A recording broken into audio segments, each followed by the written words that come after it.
1731 colony में आप थे। अब कहीं ना कहीं डिमार्केशन, दोबारा से विचार, डीडीए की मीटिंग इत्यादि होने के बाद ही तो गैजेट नोटिफिकेशन निकला है। वो ये तो नहीं कह सकते हैं कि बगैर नियम और कानून को खंगाले, बगैर नियम कानून को आगे रख के या नाक साक पे रख करके डीडीए ने कोई ऐसा डिसीजन ले लिया। डीडीए ने वो डिसीजन लिया है दोस्तों, जानकारी के लिए बताते हैं। डीडीए ने बिल्कुल पूर्णतः सही जमीन, बिल्कुल कोई अड़ंगा ना हो, कोई बाधा विघ्न जिसमें ना हो, उनको पहले चरण में ले लिया है और इनको रीज में घोषित किया गया जो जमीन आपकी देवली संगम विहार क्षेत्र से बाहर हुई है। नमस्कार, आप सभी का आज बहुत बहुत स्वागत करेंगे और साथ साथ हमारे साथ जो व्यक्तित्व मौजूद है वो कोई और नहीं है, वो राजवीर सिंह जी हैं और Devli and Sangam Vihar development association के वो प्रेसिडेंट हैं। पहले सर का बहुत बहुत स्वागत करते हैं। बहुत बहुत स्वागत, अभिनंदन। सभी को नमस्कार और जनता जनार्दन का बहुत बहुत धन्यवाद। हम जनता जनार्दन चैनल को आप के साथ लगातार आपकी क्षेत्रगत समस्या को लेकर के कई वर्षों से कार्यरत थे और Devli and Sangam Vihar development association के हम जनरल सेक्रेटरी भी हैं। ये परिचय देना जरूरी इसीलिए था कि विगत कुछ दिन पहले से ये संगठन को आप सक्रियता के साथ इस क्षेत्र में मूलभूत सुविधा के अंतर्गत जो कार्य आते हैं उसके लिए आवाज उठाते हुए भी देखेंगे। तो एक विशेष मुद्दा है, साथ साथ विकास का मुद्दा तो है ही, वो तो लगातार रहेगा, मगर एक विशेष मुद्दे को लेकर के ये संगठन एक तरह से आप कह सकते हैं आगे देख रहा है, आप लोगों के लिए लड़ाई लड़ने को देख रहा है। वो विषय कोई और नहीं है। अप्रैल में 1511 कॉलोनी पारित होने के बाद पीएम उदय के जो लिस्ट निकलती है उससे अगर आप कंपेयर करेंगे तो देवली एंड संगम विहार क्षेत्र से कई सारी ऐसी कॉलोनियां बाहर हो गई है जो रीज के साथ इनको मैपिंग की गई है, यानी कि इनको पीएम उदय योजना के साथ लेकर के नहीं आया गया। अब इसके बाद लोगों की चिंता लगातार कई दिनों से, अप्रैल से लेकर के अगस्त का महीना हो गया, लोग सोच विचार रास्ता ढूंढते ढूंढते एक तरह से माइंड आउट हो गया कि करें तो करें क्या। अब इस विषय को लेकर के देवली संगम विहार के जितने भी प्रबुद्ध लोग थे सभी लोग एक तरह से एक्टिव हुए। एक्टिव होने के बाद संगठन की स्थापना की और संगठन की स्थापना करने के बाद एक नई दिशा दशा और एक मुहिम को लेकर के कार्य प्रणाली शुरू हुई। राजवीर जी उसकी भूमिका निभाते हुए अध्यक्ष पद में चुने गए। अब अध्यक्ष पद को लेकर के वो काफी आकांक्षा आशा भी रखते हैं आपसे। क्या आपको मैसेज देंगे, किस तरीके से बात करेंगे, आइए समझते हैं राजवीर जी से। तो राजवीर जी क्या कहेंगे, अभी हालिया दिनों में जिस तरीके से आप चीज़ों को देख रहे हैं, कॉलोनी पारित नहीं हुई, आप चिंताग्रस्त थे, लोगों ने क्या रिस्पांस दिया आपके अध्यक्ष होने के बाद, अब आगे की क्या रणनीति? बिल्कुल, सबसे पहले जो आपने बताया कि हमारा जो संगठन है वो क्यों बनाया गया। संगठन बनाने का बस यही उद्देश्य था कि जो हमारी 1731 कॉलोनियों में से 1511 ही कॉलोनी नियमित की गई, 230 कॉलोनियाँ दिल्ली से आउट कर दी गई। उसके लिए हमने एक संगठन बनाने की 220 जो कॉलोनियाँ है वो आउट कर दी गई। उसमें जो ओजोन का क्षेत्र था, बदरपुर से बुराड़ी तक के क्षेत्र थे, 22 किलोमीटर का क्षेत्र था, वहाँ बहुत जोर शोर से आवाज़ उठी। इधर हमारी जो छतरपुर और सैनिक फार्म जो एफिलेंट कॉलोनी 69 कॉलोनीज हैं, उनमें भी बड़े बुद्धिजीवी लोग और बड़े प्रभुत्व लोग थे जिन्होंने अपने संगठन के माध्यम से अपनी बात को सरकार तक पहुंचाई। लेकिन हमें बड़ा वैसा महसूस हो रहा था कि हमारे क्षेत्र में जो 30+ कॉलोनियां इस मुहिम से बाहर कर दी गई, उनका संरक्षण के लिए कोई आवाज़ नहीं उठा रहा था। इसमें जो मेरा संगठन है, जैसा कि रमेश जी ने बताया, मैंने अपने संगठन का जो संगठन की निर्माण या बनाने की कोशिश करी। उसमें ऐसे प्रभुत्व लोग हैं जो एक से बढ़कर एक, मतलब इसमें किसी तरह की कोई कमी नहीं है। चाहे वो लीगल एडवाइजर हो, हमारी बहुत अच्छी लीगल एडवाइजरी की टीम है। दूसरी जो हमारी कंसल्टेंसी टीम है वो बड़े अनुभवी लोग हैं, उसमें अलग अलग क्षेत्र के कंसल्टेंट्स हैं इसमें। और मैं बात करूं हमारे महासचिव की, जो कि हमारे रमेश चंद्र जी हैं, जनता जनार्दन के चैनल के संस्थापक हैं। इनका इस क्षेत्र से बहुत ही पुराना लगाव है और इनका जल, जमीन, जंगल या जो रेजिडेंशियल कॉलोनीज हैं या हर आदमी से ये परिचित हैं। उन्हीं की एक्सपीरियंस को देखते हुए, इनके अनुभव को देखते हुए हमारे संगठन ने इनको महासचिव की उपाधि दी है। ये बहुत ही बड़ा एक रोल है और जनता जनार्दन चैनल के माध्यम से हम पब्लिक तक अपनी बात पहुंचाने में सक्षम रहे हैं। इसमें हमारे बहुत बड़े बड़े हमारे साथ में वाइस प्रेसिडेंट हैं 4, जिनका अपना ही एक अलग अनुभव है। और इसमें सचिव हैं, ऑर्गेनाइजर सेक्रेटरीज हैं, एग्जीक्यूटिव मेंबर्स हैं और जितने भी मतलब एक से बढ़ के एक अनुभवी और एक्सपीरियंस होल्डर आदमी हमारे साथ में इस संस्था में जुड़े हुए हैं। तो हमारा एक ही उद्देश्य है कि जो हमारी आवाज़ नहीं उठ रही थी, हम अपनी आवाज़ को सरकार तक, जनता की आवाज़ सरकार तक पहुंचाने में हम सक्षम हुए हैं। हमने पहली ही मुहिम में हमारे मानसून सत्र में जो हमारे क्षेत्र के प्रतिनिधि थे, उन्होंने इस मुद्दे को उठाया है। लेकिन मैं उनसे एक ही आग्रह अपील करना चाहूँगा कि हमारी जो भोली भाली जनता है, वो नहीं चाहती कि हमें किसी तरह का अल्टरनेट मिले या कोई मुआवजा मिले या इसके अल्टरनेट को कोई प्लॉट मिले। तो मेरा कहने का मतलब ये है कि जो हमारा संगठन है, ये एक बहुत मजबूत संगठन है और जो हमारी लड़ाई रहेगी हर घर को, जैसा कि हमारे सांसद जी ने कहा है कि हम एक ईंट नहीं हिलने देंगे, हम उसकी पूरी कोशिश करेंगे और अपनी आवाज़ चाहे सीएम तक, प्राइम मिनिस्टर तक या डीडीए के बड़े बड़े अधिकारी तक पहुंचाने में तभी समर्थ रहेंगे जब हमारे साथ में जनता का संगठन मिलेगा। मैं एक प्रेसिडेंट होने के नाते अपील करता हूं जनता से कि जितने लोग प्रबुद्ध लोग हैं वो हमारे साथ जुड़े हुए हैं, इनकी मुहिम को मतलब बड़ा संगठन बढ़ाने के लिए सब लोग इस मुहिम में जुड़े, तभी हमारा संरक्षण, हमारी कॉलोनी का संरक्षण होना संभव है।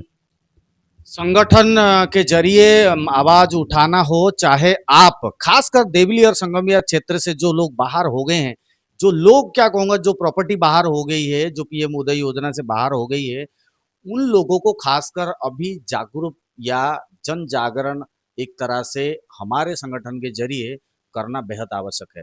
कोशिश जारी है। अब ये है कि प्रेसिडेंट साहब हैं, चाहे हमारा एक योगदान हो, चाहे हमारे जितने भी कोर कमेटी के मेंबर हों, 20, 25, 30 जन अभी मजबूती से आप लोगों के क्षेत्र से ताल्लुकात रखने वाले व्यक्ति क्यों ना हो, मगर जितने लोग इसमें से जितनी प्रॉपर्टी बाहर हो गई है, 30 प्लस कॉलोनी है, वो कोई कम नहीं है।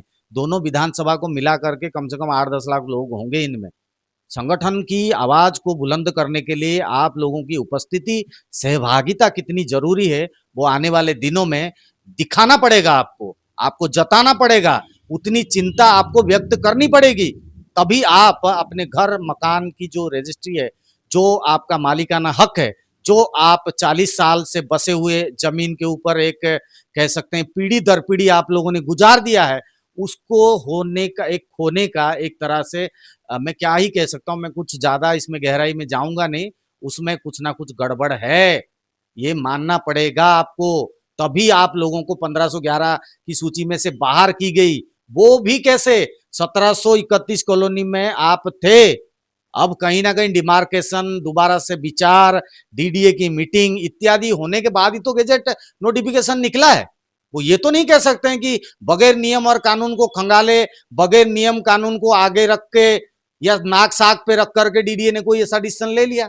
डीडीए ने वो डिसीजन लिया है दोस्तों, जानकारी के लिए बताते हैं, डीडीए ने बिल्कुल पूर्णतः सही जमीन, बिल्कुल कोई अड़ंगा ना हो, कोई बाधा विघ्न जिसमें ना हो, उनको पहले चरण में ले लिया है और इनको रीज में घोषित किया गया जो जमीन आपकी देवली संगम क्षेत्र से बाहर हुई है। अब राजवीर जी इसको लीड कर रहे हैं संगठन को लेकर के।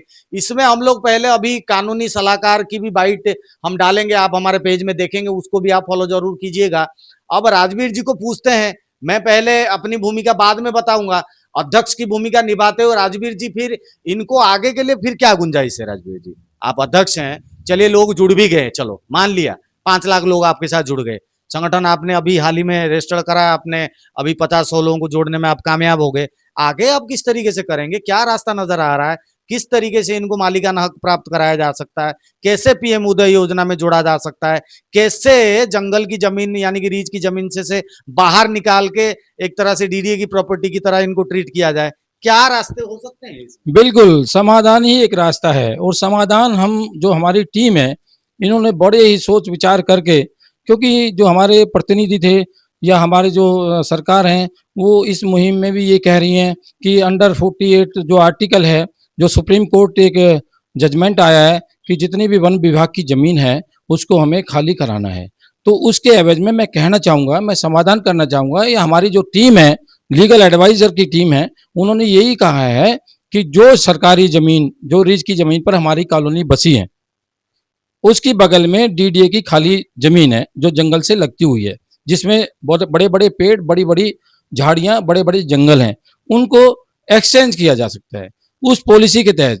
मतलब एक्सचेंज, लैंड एक्सचेंज पॉलिसी के तहत जो मकान है उनकी जगह जो डीडी की जमीन है वो वन विभाग को दी जा सकती है, ताकि जो हमारा वातावरण है स्वच्छ और स्वस्थ दिल्ली का, क्योंकि राष्ट्रीय राजधानी क्षेत्र दिल्ली के अंदर एक अरावली पर्वत है जिसकी जो जमीन है वन विभाग की, उसमें हमारा क्षेत्र लगता है, उसकी कुछ जमीन हमारी कॉलोनी में आई हुई है।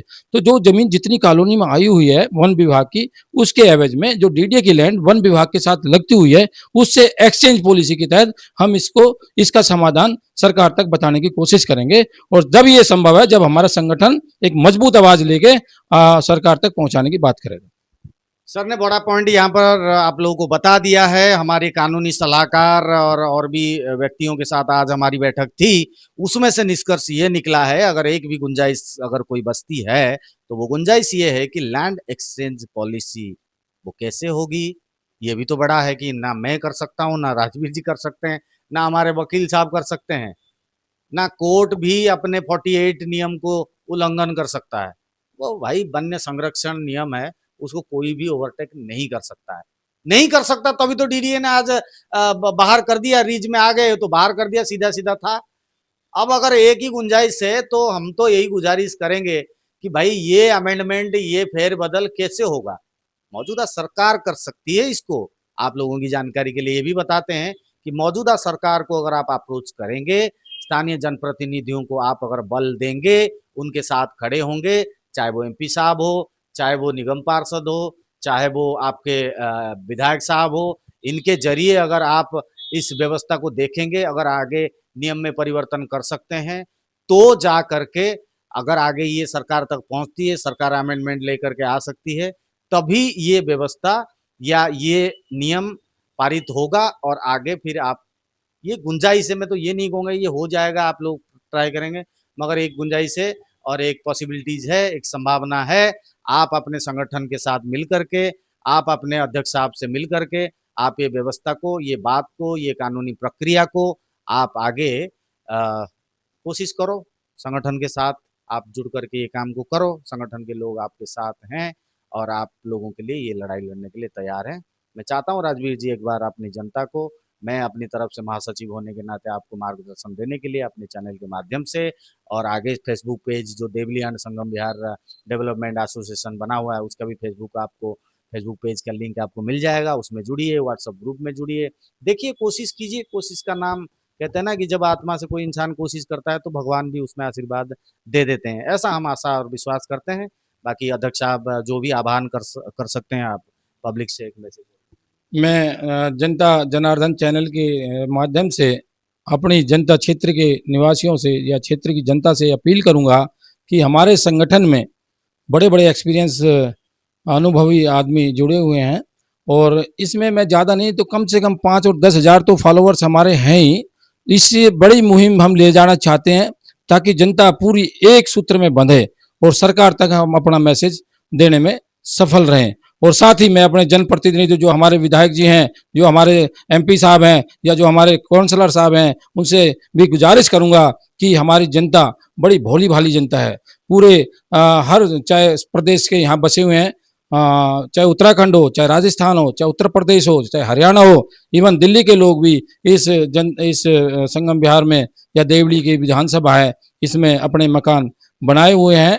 मैं फिर आग्रह करूंगा अपने प्रतिनिधि से कि ये ऐसा कोई ना सोचें कि इसके एवज में हमें कोई नया मकान मिले, नया फ्लैट मिले या कोई मुआवजा मिले। हमें एक्सचेंज में, लैंड एक्सचेंज पॉलिसी में डाला जाए ताकि हमारे जो घर हैं वो सुरक्षित रह सकें। आपका बहुत बहुत धन्यवाद जनता। पुश्तैनी जमीन को बचाने की ये बड़ी मुहिम के साथ आप लोग जुड़िए। Devli and Sangam Vihar development association की तरफ से एक बड़ा आह्वान है, आप लोग जुड़िए, किसी का विरोध नहीं है, बशर्ते ये है कि लोगों की पुश्तैनी जमीन पीढ़ी दर पीढ़ी बिताने के बाद अब कुछ ऐसा उनके साथ ना हो जाए जिसके चलते वो पूरे आजीवन इस बात को याद रखें। और जनप्रतिनिधियों से भी विनम्र अनुरोध है कि आप लोग भी भरसक कोशिश कीजिए, अपना पूरा बल इसमें लगा दीजिए, जनता के लिए आप जरूर लड़िए। आप हमारे साथ भी खड़े हो सकते हैं, हम आपको बहुत संगठनात्मक बल प्रदान करेंगे। जनता आपके साथ 24 घंटा खड़ी थी, हमारा संगठन खड़ा है, हमारे चैनल के माध्यम से भी आपको सपोर्ट मिलेगा। किसी भी तरीके से आप ये ना समझे कि आपको सपोर्ट नहीं मिलेगा, सपोर्ट हर तरह से मिलेगा, बशर्ते आप लोग अपनी नीयत के अनुसार जनता का साथ जरूर देंगे, ऐसा हम आशा और विश्वास करते हैं आपसे। फिलहाल के लिए रिपोर्ट जो देख रहे हैं एक बार जरूर शेयर कीजिएगा। ये रिपोर्ट देवली संगम विहार क्षेत्र के लोग हो, चाहे दिल्ली भर में जितने लोग हैं जो इस रीज के मैटर में फंस चुके हैं, रीज लैंड यूज पॉलिसी में फंस चुके हैं, वो आने वाले दिनों में एक ब्रह्मास्त्र या कह सकते हैं एक बड़ी गुंजाइश को देख सकते हैं। इस रिपोर्ट में वो बात हम लोगों ने कही है। फिलहाल के लिए राजवीर जी हमारे साथ मौजूद रहे, आगे भी आपको इस प्रकरण के मामले में अनेकों रिपोर्ट में दिखेंगे। फिलहाल के लिए इनका बहुत बहुत स्वागत और धन्यवाद। आपको बहुत बहुत धन्यवाद।